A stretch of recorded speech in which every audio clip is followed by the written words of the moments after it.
지키시고 다스리는 큰 권능과 능력으로 주의 말씀이 이루시리니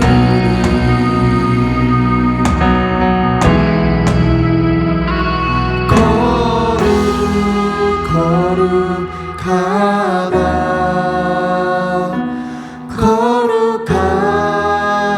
주 하나님 곧 전능하신 이여 하나님 나라 임하네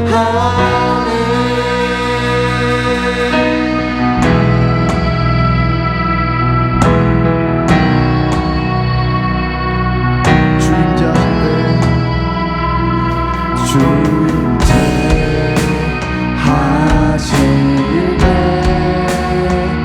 모든 만물 경배하리 어둠 권세 물러가네 오셔서 다스리소서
거룩하다고 찬양한 하나님을 캠프가 끝난 삶 속에서도 바라보게 하여 주시옵소서. 우리 다같이 기도 제목 가지고 주님 앞 부르며 통성으로 기도하며 나아가시겠습니다. 주여 감사합니다. 주님 저희가 캠프 때 주님의 위대하신 고백하고 거룩하시다고 찬양하였습니다. 그 고백을 우리 삶 속에서 들어가 주시옵소서. 그 고백을 기억하고 찬양하며 바라볼 수 있게 해주시옵소서.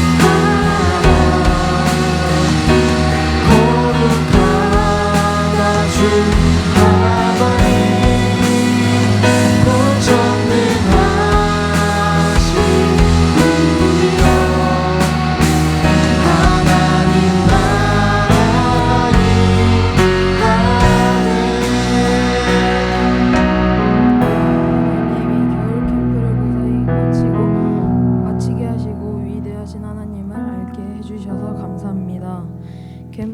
통해서 받은 은혜, 말씀과 은혜가 우리 마음에 오래 남게 해주세요. 이제 일상으로 돌아가서도 하나님은 위대하시다는 고백으로 살아가게 인도해 주세요. 예수님의 이름으로 기도드립니다. 아멘.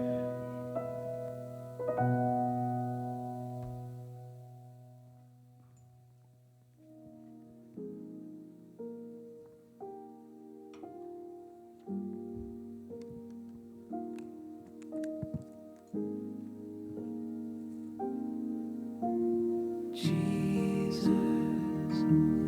my beloved, I am yours and you are mine. And your love flows like a fountain, sweet as honey, better than wine. In the night, in the darkness. 네, 여러분 반갑습니다. 네, 우리 옆에 앉은 친구들과 선생님과 인사하시면 얘들아 한번 웃어주겠니? 아침에 피곤하니? 옆에 있는 친구들과 선생님 얼굴 보면서 환하게 웃으면서 인사합시다. 반갑습니다. 네, 참 잘 왔습니다. 여러분 반갑습니다. 우리 어제 캠프 마지막에 목사님이 부탁했던 거 기억하고 있죠? 네, 환하게 밝게 우리 친구들 선생님들과 인사하면 좋겠습니다. 오늘 함께 나눌 말씀은 창세기 3장 14절에서 21절까지 말씀입니다. 창세기 3장 14절에서 21절까지 말씀이고요. 저와 여러분들이 한 절 교독하신 후에 마지막 21절은 함께 읽도록 하겠습니다. 여호와 하나님이 뱀에게 이르시되 내가 이렇게 하였으니 내가 모든 가축과 들의 모든 짐승보다 더욱 저주를 받아 배로 다니고 살아있는 동안 흙을 먹을지니라.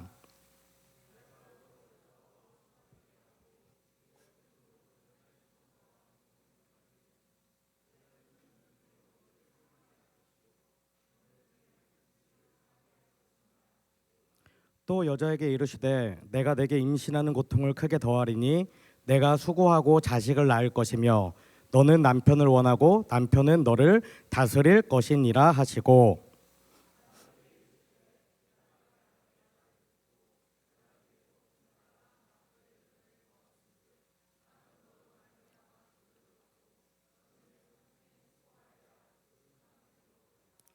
땅이 내게 가시덤불과 엉겅퀴를 낼 것이라 내가 먹을 것은 밭의 채소인즉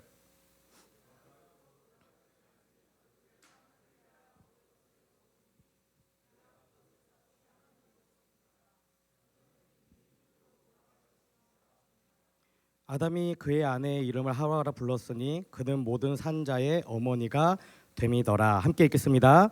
여호와 하나님이 아담과 그의 아내를 위하여 가죽 옷을 지어 입히시니라. 아멘. 여러분, 우리는 어제 창세기 8장에서 13절 말씀을 통해 이 찾아오시는 하나님에 대한 말씀을 나누었습니다. 불순종으로 인해 죄를 짓고 하나님에 대한 두려움으로 하나님을 피하고 하나님으로부터 숨어버린 사람을 향해 하나님이 뭐라고 외치셨죠? 내가 어디 있느냐 하고 부르셨습니다. 내가 어디 있느냐 하는 이 하나님의 외침은 아담이 지금 어디에 있는지 몰라서 그를 찾고 있는 것이 아니었습니다. 또 불순종한 사람을 질책하시거나 꾸중하시거나 혼내시려고 부르신 게 아니었어요. 이 외침은 이 불순종으로 죄를 지은 사람이 하나님이 부르실 때 하나님 앞에 나와서 자신의 죄를 회개하고 하나님께 돌아오기를 기다리는 이 안타까운 심정으로 외친 하나님의 사랑과 관심의 표현이었습니다. 그러나 사람은 이런 하나님의 사랑과 관심에도 불구하고 아담은 여자에게, 여자는 다시 뱀에게, 결국엔 이 모든 걸 창조하신 하나님에게 이 불순종의 책임을 전가하고 회피하는 모습을 우리는 어저께까지 성경 속에서 보게 되었죠. 또한 불순종으로 인해 하나님과의 관계가 파괴되고 변질되어 버진 사람의 모습이 어떤 것인지 세 가지로 설명해 드렸습니다. 첫 번째는 죄를 지은 두려움에 하나님을 피해 숨어야 하는 인생이 되었다는 것이고, 두 번째는 죄를 인정하고 회개하며 나오기를 기다리시는 하나님을 외면하는 인생이 되었다는 것이었어요. 마지막 세 번째는 불순종의 책임을 주변 사람들과 하나님에게 전가하는 인생이 되었다라는 사실을 알 수 있었습니다. 제가 어저께 이렇게 마지막 파송 예배 마치면서 여러분들에게 하루 동안 생각해 보시면 좋겠다고 했어요. 혹시 내 안에 이런 모습이 있지 않은지, 내가 나의 연약함이나 부끄러움이나 죄로 인해 나에게 말을 거신 하나님을 외면하고 있지 않은지, 또 하나님을 외면하는 것을 넘어서서 그 책임을, 그 문제의 원인을 나로부터 찾는 것이 아니라 다른 사람에게 돌리고 있지는 않은지, 나는 아무 문제가 없지만 다른 사람 때문에 내가 이렇게 됐다고 변명하고 있지 않는지 돌아보도록 여러분들에게 요청했습니다. 오늘 이 말씀을 이어서 나아가요. 여러분들 혹시 어떻게 생각했다는 것이 있다면 오늘 한번 더 생각해 보시면서 이 말씀 들으시면 좋겠습니다. 하나님은 오늘 본문 말씀을 통해 은총과 사랑의 마음으로 용서의 기회를 주었음에도 불구하고 진실하지 못하고 책임을 회피하는 사람과 그 사람을 유혹한 누구죠? 뱀을 심판하십니다. 심판하세요. 제가 어제 설교 가운데 이런 얘기했습니다. 하나님은 우리를 끝까지 사랑하세요. 근데 뭐도 하신다고 하셨죠? 심판도 하세요. 혼도 내십니다. 오늘 말씀 잘 들어보세요. 먼저 사람을 유혹했던 뱀에게 세 가지 심판을 내립니다. 14절과 15절 제가 한번 읽어드릴게요. 여호와 하나님이 뱀에게 이르시되 내가 이렇게 하였으니 내가 모든 가축과 들의 모든 짐승보다 더욱 저주를 받아 배로 다니고 살아있는 동안 흙을 먹을지니라. 내가 너로 여자와 원수가 되게 하고 내 후손도 여자의 후손과 원수가 되게 하리니 여자의 후손은 내 머리를 상하게 할 것이요 너는 그의 발꿈치를 상하게 할 것이니라 하시고. 아멘. 하나님이 심판한 첫 번째 내용은 뭐냐면 뱀은 모든 가축과 들의 모든 짐승보다 더욱 저주를 받아 뭘로 다녀야 한다는 거죠? 배로 다녀야 한다는 것입니다. 이것은 지금 우리가 알고 있는 이 뱀의 모습, 다른 동물은 다 기어다니거나 아니 이렇게 걸어다니거나 네 발로 걷고 기어다니거나 이렇게 하는데 이 뱀이 현재 이 시대를 이렇게 배로 기어다니는 모습이 하나님의 심판의 결과라는 거예요. 그래서 이 뱀, 성경을 믿는 이스라엘 백성들은 이 기어다니는 동물을 굉장히 부정한 것으로 봅니다. 하나님께 잘못을 해서 심판을 당해 배로 기어다닌다고 생각해요. 그래서 그들은 배로 기어다니는 음식을 절대 먹지 않는다고 합니다. 그리고 뱀이 당한 두 번째 심판은 뭐냐면 평생토록 흙을 먹어야 된다는 거예요. 흙은 히브리어로 아파르라고 하는데 땅의 먼지나 티끌을 의미합니다. 이것은 배로 땅을 기어다니면서 혀를 밖으로 내고 흙먼지를 먹고 살아야 하는 이 뱀의 굉장히 비참하고 또 초라한 운명을 이야기하는 거예요. 마지막 세 번째는 뱀은 여자와 원수가 되고 뱀의 후손 또한 여자의 후손과 영원히 원수가 된다라고 기록합니다. 이 구절에는 신학적인 의미가 있어요. 여자의 후손인 예수 그리스도가 악의 세력인 사단을 물리치고 최종적으로 승리하실 것이라는 이 구약에서 신약의 이야기를 예언한 이 메시아적 복음, 우리가 원시복음이라고 하거든요. 성경에 나타난 예수 그리스도의 승리를 처음 은유적으로 나타낸 원시복음으로 여겨지고 있습니다. 제가 이제 여러분에게 이거를 성경적으로 좀 교리적으로 세 가지로 해석해 드렸어요. 근데 이제 성경을 지금 이 시대에 바라보는 우리의 입장에서 중요한 건 뭐냐면 이 세 가지 교리도 당연히 알고 있어야 돼요. 근데 더 중요한 건 뭐냐면 이 본문이 지금 우리에게 의도하는 것은 이 지상에 살고 있는 뱀의 저주스러운 모습 속에서 현실적인 악의 존재를 파악해야 한다는 것입니다. 조금 더 쉽게 말하면 이런 거예요. 이 악, 우리를 불순종하게 만드는 유혹하는 존재는 이 현실 세계 안에서 존재하고 있다는 겁니다. 우리와 함께 살아가면서 우리를 겨냥하고 있고 우리의 모든 삶의 터전 가운데에 그 악이 존재하고 있다는 거예요. 좀 안타까운데 좀 슬픈데 사람은 이 악과 계속해서 싸워야 하는 존재입니다. 그리고 믿음을 지키고 그 싸움 가운데 승리하면서 승리의 경험을 쌓는 거예요. 하나님은 지금 이 사건을 통해서 우리에게 이걸 말씀하시는 거예요. 우리가 살아가는 이 땅에는 언제나 우리를 불순종하게 만드는 악한 세력들이 있다. 그렇기 때문에 늘 깨어있고 기도하고 하나님을 바라보면서 하나님의 말씀을 연구하고 승리하는 믿음으로 살아가는 삶을 살라고 이야기하는 것입니다. 여러분 이렇게 이 본문을 이해해 주시면 좋겠습니다. 이어지는 말씀을 보면 하나님은 뱀에게 3가지 심판을 내리신 후에 이제 누구를 향해 심판하시죠? 여자를 향해 심판합니다. 그런데 엄밀한 의미에서는 이 아담과 여자를 향한 심판은 심판의 선고는 아니었어요. 왜냐하면 뱀과는 다르게 하나님은 뱀에게 뭘 하셨죠? 저주를 하셨어요. 근데 사람에게는 저주는 하지 않으시고 형벌만 내려주셨습니다. 16절은 이렇게 기록합니다. 또 여자에게 이르시되 내가 내게 임신하는 고통을 크게 더하리니 내가 수고하고 자식을 낳을 것이며 너는 남편을 원하고 남편은 너를 다스릴 것이니라 하시고 아멘. 하나님이 여자에게 내린 형벌은 2가지였습니다. 첫 번째는 임신의 수고와 고통을 감수해야 한다라는 것이죠. 이제부터 여자는 생육과 번성을 위해 출산의 고통을 감수하게 되었습니다. 여러분 다 어디서 태어났죠? 다리 밑에서 주워온 사람 한 명도 없죠. 우리는 다 어머니의 태 안에서 태어났습니다. 그 이야기가 오늘 성경 가운데 기록되고 있는 거예요. 여자는 저도 아직이 아니라 앞으로도 제가 출산하진 않는 거지만 제 아내를 보니까 거의 죽음에까지 이르는 고통을 감당해야 아이를 낳게 되는 것 같아요. 이것이 하나님이 여자에게 내린 형벌이었어요. 그런데 다른 입장에서 본다면 이 형벌은 뭐죠? 여자에서 어머니가 되는 것, 이것은 하나님의 은혜의 형벌이고 축복의 형벌이라고 이야기할 수 있어요.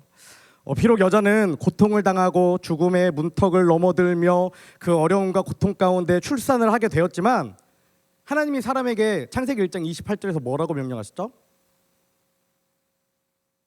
생육하고 번성하여 땅에 충만하고 땅을 다스리라라고 말씀하셨죠. 실제로 하나님이 명령하신 그 명령의 약속을 지킬 수 있도록 여자에게 축복의 은혜를 주셨다라는 것입니다. 그리고 둘째는 이렇게 기록하고 있어요. 남편을 원하지만 남편의 지배를 받아야 한다라는 것입니다.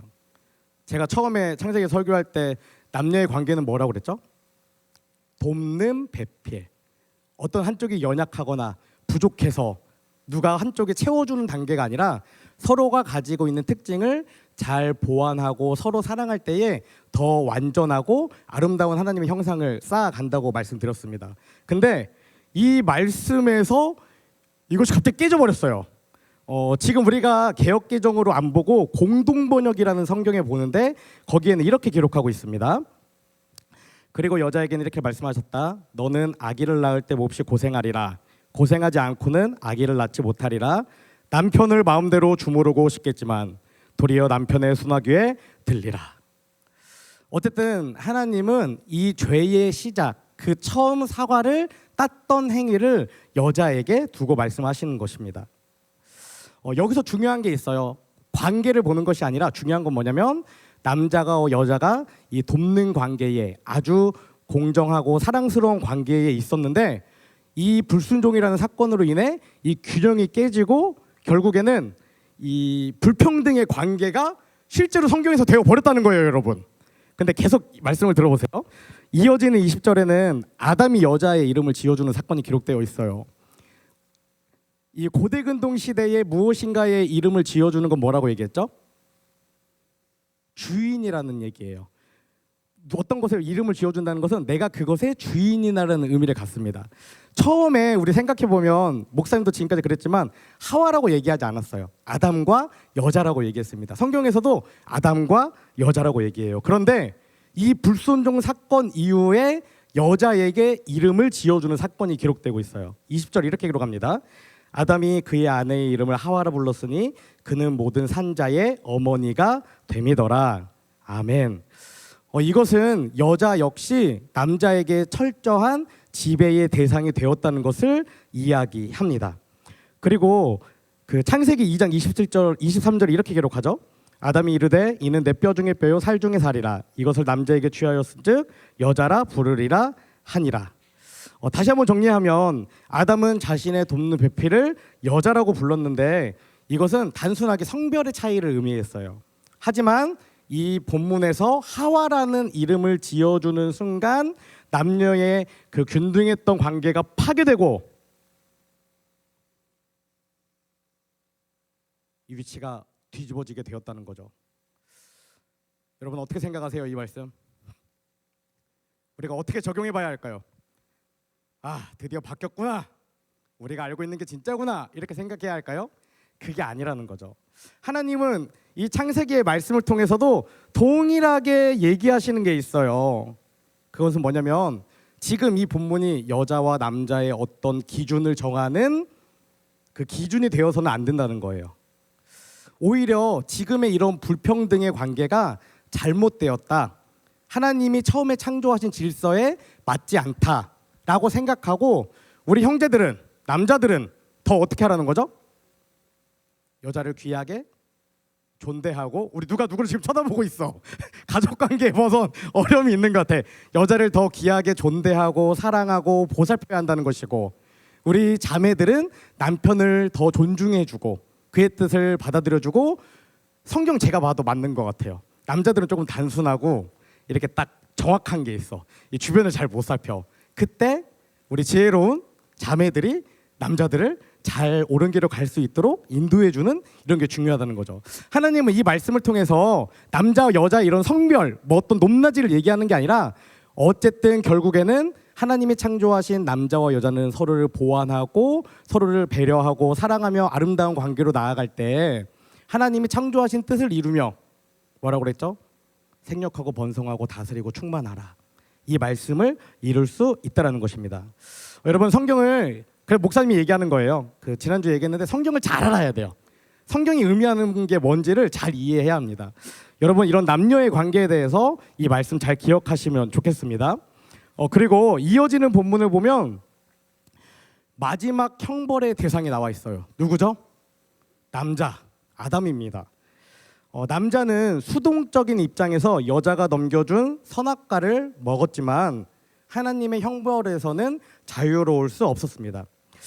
아니 오히려 성경을 보면 여자보다 남자에게 훨씬 많은 성경의 분량이 할애되어 있다는 것을 기록하고 있고 본문은 남자 역시 선악과를 먹어서 불순종했다라는 것을 강조하기 위해 먹다라는 단어를 5번이나 반복하는 걸 볼 수 있어요. 제가 17절부터 19절까지 읽어드리겠습니다. 아담에게 이르시되 내가 내 아내의 말을 듣고 내가 내게 먹지 말라 한 나무의 열매를 먹었은즉 땅은 너로 말미암아 저주를 받고 너는 내 평생에 수고하여야 그 소산을 먹으리라. 땅이 내게 가시덤불과 엉겅퀴를 내 것이라. 내가 먹을 것은 밭의 채소인즉 내가 흙으로 돌아갈 때까지 얼굴에 땀을 흘려야 먹을 것을 먹으리니 내가 그것에서 취함을 입었음이라. 너는 흙이니 흙으로 돌아갈 것이니라 하시니라. 아멘. 여자의 형벌이 고통스럽게 출산을 해야 하는 어머니와 남자의 지배를 받아야 하는 이 여자의 삶이었다면 남자의 형벌은 뭐죠? 이 가족의 생계를 책임지기 위해 수고스럽게 노동을 해야 하는 아버지의 삶을 나타내고 있는 것을 볼 수 있습니다. 남자를 향한 하나님의 형벌은 3가지였습니다. 첫 번째는 땅의 저주를 받아야 한다라는 것입니다.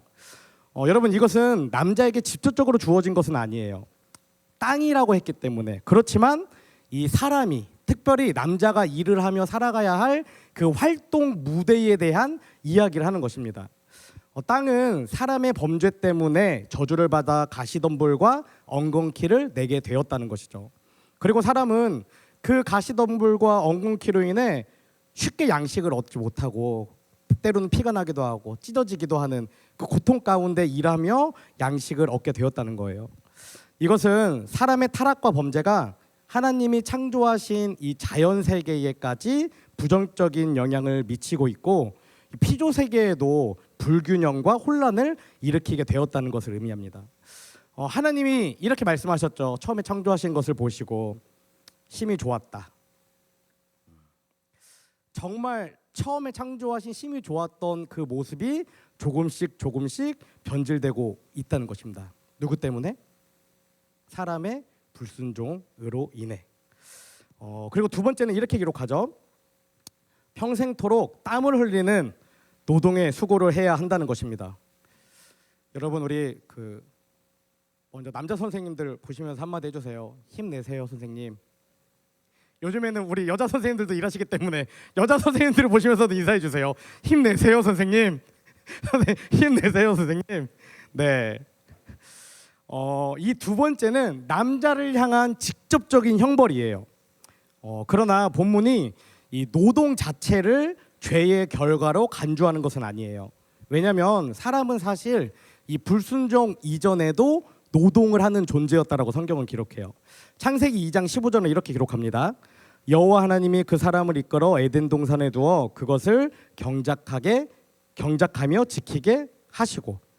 그러니까 사실 사람은 이미 만들어지고 그 다음부터 하나님이 창조하신 에덴 동산을 아름답게 가꾸고 지키는 존재로 노동을 하며 살아가고 있었다는 거예요. 그러나 중요한 것은 본문은 노동 자체를 저주로 생각하는 것이 아니라 저주받은 땅에서 노동을 해야 하는 그 일을 남자가 받은 형벌로 의미하는 거예요. 조금 더 다른 모습으로 얘기하면 에덴 동산에서 하나님의 동산을 가꾸고 관리하던 이 거룩하고 기쁜 노동이 이제는 땅과 치열하게 투쟁하고 싸우고 갈등하는 세속적인 노동으로 변화되었다라는 것입니다. 그리고 세 번째는 이렇게 기록해요. 흑인이 흑으로 돌아가야 한다는 것입니다. 여기서 많은 사람들이 흑으로 돌아가야 한다는 것을 이제 죽는 것으로 얘기해요. 우리는 흑으로 창조되었기 때문에 흑으로 돌아간다라고 얘기합니다. 그러나 이 본문을 해석할 때는 이 죄의 결과에 따른 죽음으로 먼저 보기보다는 죄를 지은 사람이 어떻게 살아가야 하는가, 이 죄인의 삶을 이야기한다고 생각해 봐야 돼요. 창세기 2장 7절에 이렇게 기록하죠. 여호와 하나님이 땅에 흙으로 사람을 지으시고 생기를 그 코에 불어넣으시니 사람이 생명이 되니라. 아멘. 하나님은 사람을 땅에 흙으로 창조하셨지만 그 안에 하나님의 숨, 생명을 넣어주셔서 살아있는 존재가 되었습니다. 그러므로 사람은, 그러니까 남자는 매일 땅의 흙을 보고 일하며 노동하는 가운데에 자신이 흙으로 지어졌음을 기억하고 하나님의 생기가 아니면 살아있는 존재가 될 수 없다라는 사실을 생각하면서 늘 하나님을 바라보고 하나님께 순종하며 살아가라는 하나님의 마음이 그 안에 있다라는 것이죠. 여러분, 하나님이 여자와 남자에게 다양한 형벌을 내리셨어요. 하지만 이것은 정말 고통스럽거나 괴로운 형벌이 아니라는 거예요. 결국엔 하나님이 사랑해 주시고 축복해 주시고 또 그 사람이 그 일을 감당하지만 그 안에서도 더욱더 하나님을 바라보며 하나님과 함께 살아가라는 축복을 담은 의미의 형벌이었습니다. 이것은 사람이 다시는 죄를 반복하기를 원치 않으시는 하나님의 마음을 나타내는 형벌이라는 사실을 여러분 기억하시면 좋겠습니다. 그리고 이처럼 하나님은 이제 사람에 대한 심판 선고를 마치신 후에 아담과 하와를 어떻게 하시죠? 어떻게 하시죠? 추방하세요. 에덴 동산에서 추방하십니다. 그런데 여기서 우리가 눈여겨봐야 하는 것이 있어요. 그것은 뭐냐면 하나님이 그들을 추방하실 때 어떻게 하셨는가 하는 것입니다. 반주 올라와서 반 좀 해주세요. 21절 말씀, 오늘 본문의 마지막 말씀을 이렇게 기록해요. 제가 읽어드릴게요. 여호와 하나님이 아담과 그의 아내를 위하여 가죽옷을 지어 입히시니라. 아멘. 우리 한 목소리로 함께 읽어볼까요? 준비 시작.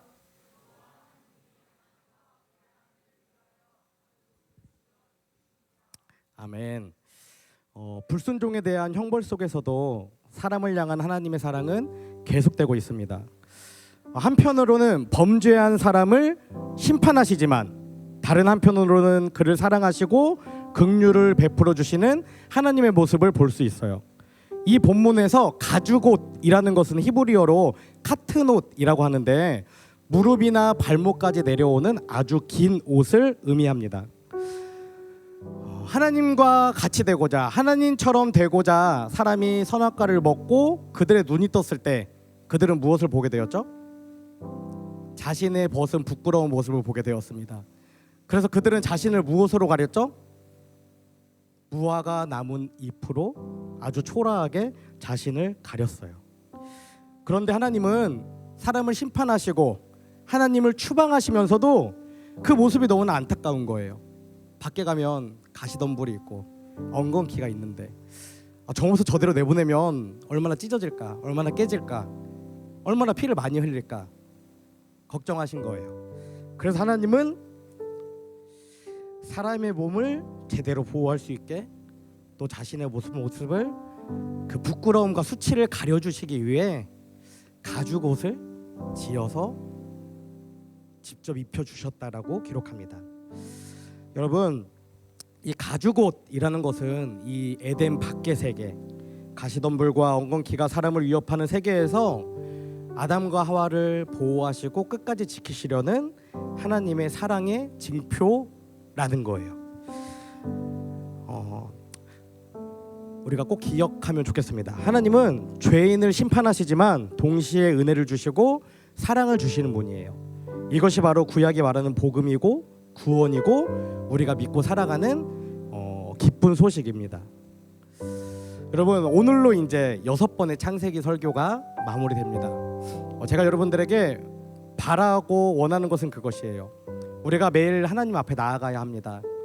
하나님이 계신 것만으로 우리는 기뻐해야 하는 존재예요. 우리가 다른 그 어떤 것도 아니라 하나님과 내가 1대1로 마주했을 때 기뻐할 수 있는 이유는 무엇입니까? 딱 하나예요. 하나님이 우리를 하나님의 형상대로 창조하셨다는 거예요. 그 이유 하나가 여러 가지 의미를 나타냅니다. 나는 가장 존귀한 존재구나. 다른 그 어떤 것도 아니라 내가 하나님과 교제하고 기도하고 대화할 수 있는 사귐의 파트너구나. 하나님이 나를 이 땅을 아름답게 가꾸고 다스리는 하나님의 대리 통치자로 나를 이 땅에 심으셨구나. 내가 뭐 잘나서, 내가 뭐 뛰어나서, 내가 뭘 가지고 있어서, 내 환경이 좋아서 하나님을 기뻐하는 게 아니라 하나님이 나를 창조하시고 살아갈 수 있도록 생기를 주셨다는 이 사실 하나만으로 여러분이 하나님께 나아갈 때마다 기뻐하고 찬양하는 인생이 되시기를 간절히 소망합니다. 한 가지가 더 있어요. 하나님 우리를 구원하셨어요. 이렇게 생각하는 친구 있을 수 있어요. 구원은 죽어서 하나님 나라에 가야 끝나는 거 아닌가요? 저는 지금 너무 괴롭고 힘들어요. 이게 어떻게 구원일 수 있죠? 근데 우리가 창세기를 통해 나오는 것처럼 우리가 실수하고 부족하고 깨지고 넘어지고 다치고 때로는 하나님을 원망하고 미워하고 돌아서고 때로는 나뿐만 아니라 내 옆에 있는 친구들을 하나님께 나아가지 못하게 막기도 하고 그렇게 불순종하고 죄 가운데 나아가는 나지만 그럼에도 불구하고 하나님은 내가 어디 있느냐 너를 부르시고 우리를 그 땅 가운데 추방하시지만 사지로 내몰리시지만 어려운 가운데 그대로 두시지만 가죽옷을 입히셔서 그 힘든 상황 가운데서도 그것을 이길 수 있도록 견뎌낼 수 있도록 무너지고 포기하지 않고 그 상황을 이겨낼 수 있도록 끝까지 우리 한 사람 한 사람을 사랑하신다는 거예요. 여러분, 하나님이 우리를 구원하셨어요. 우리는 이미 구원받은 사람들입니다. 하나님은 우리를 떠나지 않으세요. 요한복음 13장 1절 이렇게 기록합니다. 6월절 전에 예수께서 자기가 세상을 떠나 아버지께로 돌아가실 때가 이른 줄 아시고 세상에 있는 자기 사람들을 끝까지 사랑하시되 끝까지 사랑하시니라. 아멘. 여러분, 이 말씀 꼭 붙잡고 올 한 해 기쁨으로 살아가기 원합니다. 저를 따라서 한번 외쳐주시겠어요? 우리는 구원받았습니다. 하나님은 살아계십니다. 하나님은 위대하십니다. 하나님은 나와 함께 하십니다. 하나님이 나를 보호하십니다. 우리는 승리합니다. 여러분, 이 고백이 저와 여러분의 삶 가운데에 심겨지고 그 어떤 어려움이나 힘든 일이 있고 우리를 유혹에 넘어뜨릴지라도 승리하시기 바랍니다. 특별히 제가 여러분들에게 마지막으로 꼭 당부하고 싶은 것은 자신을 잘 지키고 우리 주변에 있는 친구들에게, 사람들에게 좋은 영향력을 주는 좋은 사람이 되주시길 바랍니다. 나로 인해 다른 사람들이 안 좋아지고 불순종하고 죄로 물들지 않게 나를 잘 지키고 소중하게 가꾸고 나를 사랑하는 여러분이 되시기를 간절히 소망합니다. 우리 시간 함께 기도하기 원합니다.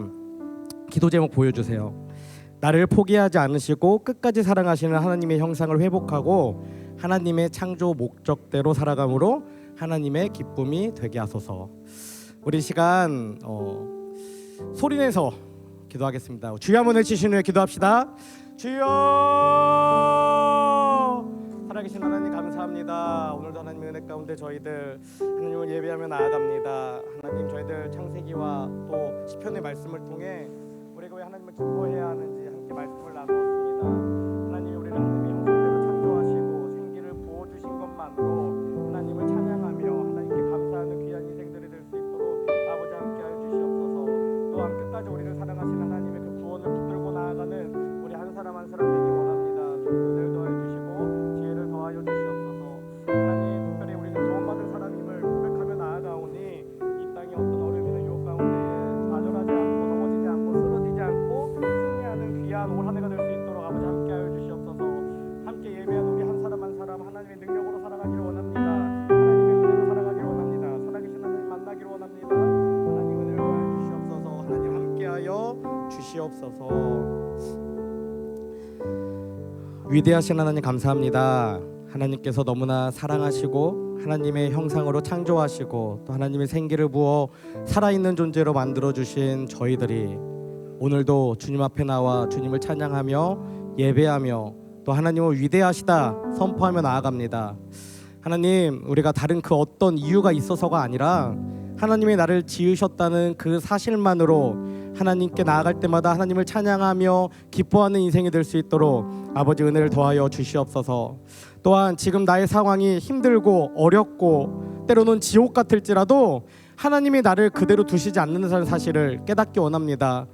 비록 나의 상황이 어렵더라도 그 안에서 하나님은 나를 위로하시고 나를 격려하시고 내가 그 상황 가운데 다치지 않도록 나를 보호하고 있다는 사실을 기억하게 하여 주시옵소서. 하나님이 우리를 이미 우리를 구원하셨음을, 우리는 지금 구원받은 존재로 이 땅을 살아가고 있다는 그 사실을 기억하며 정말 이 땅 가운데 주눅들지 않고 작아지지 않고 정말 당당하게 살아가는 우리 청소년들 될 수 있도록 아버지 함께하여 주시옵소서.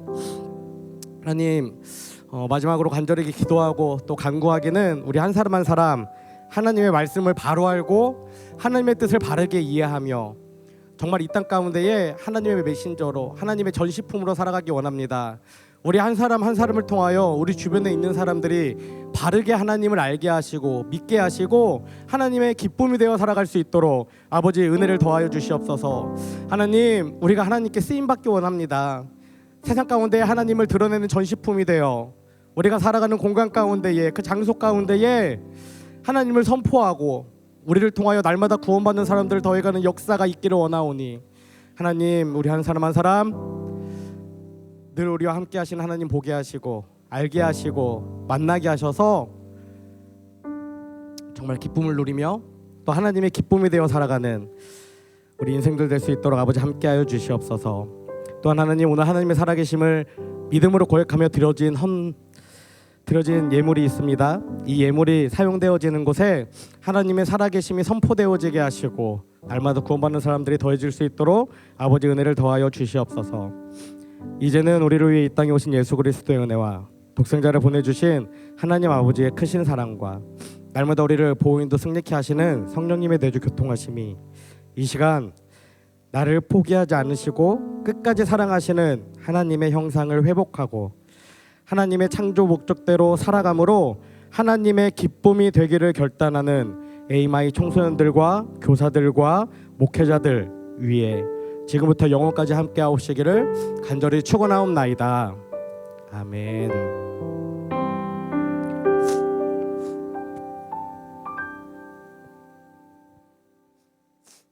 네, 감사합니다. 여러분, 오늘 예배를 잘 마쳤고요. 광고 드리도록 하겠습니다. 네, 지난 목금토 3일 동안 하나님의 은혜 가운데 겨울 캠프를 잘 마쳤습니다. 우리 한번 외치면 좋겠습니다. 제가 하나님을 하면 여러분은 뭐라고 하셔야죠? 위대하시다. 마지막 결단입니다. 하나님은 위대하시다. 이 고백 가지고 살아가시기 바랍니다. 목사님이 뒤에 우리 이제 십자가 목걸이 많이 남아서 놨어요. 선생님들이 챙기신 분들도 있고 아직 안 챙기신 분들도 있는데요. 어저께 모든 친구들이 많고 또 특별히 캠프 신청하지 않았어도 십자가 목걸이 다 가져가기 원합니다. 선생님들 챙겨서 우리 아이들 나눠주시면 좋겠습니다. 그리고 저희가 그 공동체 활동 3 어저께 모든 친구들 진짜 아쉽습니다. 그 거의 하이라이트였는데 공동체 활동 3에 시상하기로 했어요. 우리 1등 팀에게 그 5만 원 상금을 드리고 그 조원끼리 함께 이렇게 차를 먹을 수 있도록 합니다. 우리 1등 한주 누군지 아세요? 1조 우리 이광현 선생님과 조장 김세진 학생 잠깐 앞으로 나와주시면 네. 네, 있죠. 네. 네, 1조 이름이 뭐였죠? 저희 제네시스 1조입니다. 제네시스조였습니다. 제 황금은 선생님께 드리도록 하겠습니다. 하고 세진이 한번 그 우리 조장 세진이 한마디 하면 좋을 것 같아요. 어땠는지 또 어떻게 캠프를 마무리하면서 한마디. 뭐 조원 친구들이랑 처음엔 어색했지만 그래도 여러 가지 활동을 같이 하면서 그래도 조금은 친해진 것 같아서 좋았습니다. 그래서 그 친구들이 앞으로도 하나님의 말씀을 기억하고 가슴속에 새기며 살아갔으면 좋겠다고 생각했습니다. 네, 박수 해주시면 좋겠습니다. 네. 감사합니다. 그리고 어저께 공동체 활동 3시간에 우리 김희연 선생님이 개인적으로 이제 선물 주기로 한 두 친구가 있는데 그 두 친구는 끝나고 김희연 선생님 저기 손 드셨거든요.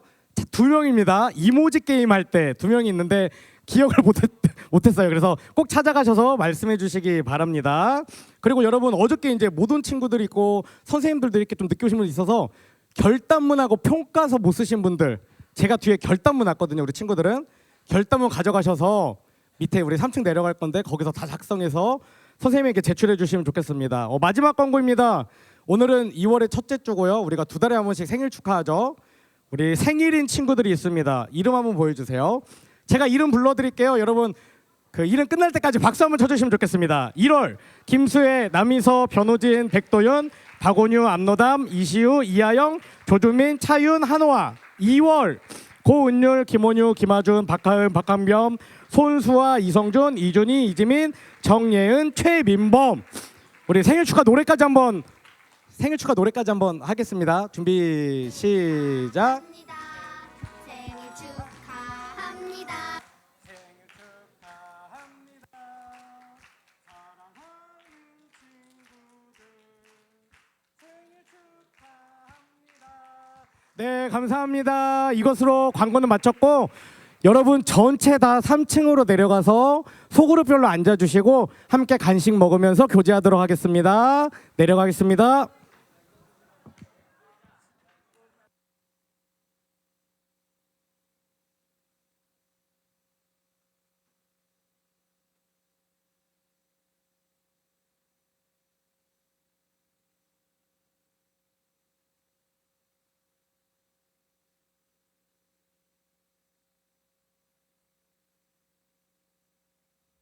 I've been trying, but I don't always do the things I know to do. And I'd be lying if I said most days I look just like you too.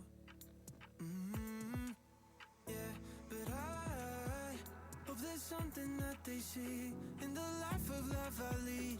I got something that they need, and I hope in everything I do there's a little more of you, yeah. And that there's something so different. They're wondering what's missing, 'cause something